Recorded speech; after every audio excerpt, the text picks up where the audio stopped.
مع غروب شمس كل يوم تنطلق مئات الحمير من مدينة وجدة أقصى شرق المغرب حاملة قناني زرقاء كبيرة لملئها بالوقود المهرب من الجزائر التي شددت الخناق على هذه التجارة، مسببة أزمة اقتصادية واجتماعية للمغرب.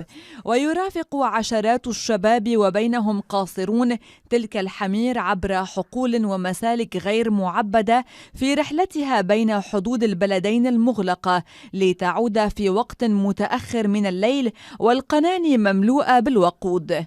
نقص أو انقطاع هذا الوقود وتقارب ثمنه مع نظيره المغربي جعل أصحاب المزارع يشترون الوقود ب3 أضعاف ما كانوا يدفعونه في السابق، ما سيؤدي إلى ارتفاع كلفة الإنتاج الزراعي.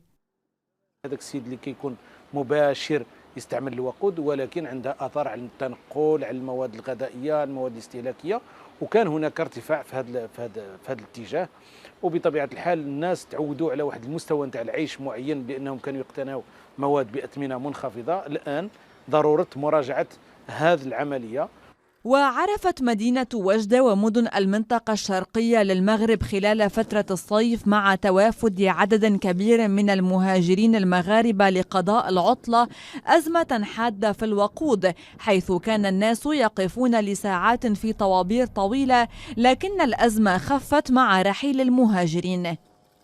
بغينا بدائل، كنطلبوا من الناس المسؤولين أنهم نحتاج إلى بدائل جديدة. نسأل السلطات إنشاء مشاريع تعطينا الثقة مثل مراكز التدريب التي وعدونا بها. حتى اليوم لم نرى شيئا.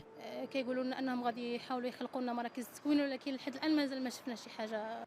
وأغلقت الحدود البرية بين الجزائر والمغرب في نيسان أبريل من العام 1994 بعد قرار المغرب فرض التأشيرة على الرعايا الجزائريين عقب تفجير فندق أطلس أسني في مراكش الذي اتهمت الرباط الاستخبارات الجزائرية بالوقوف وراءه.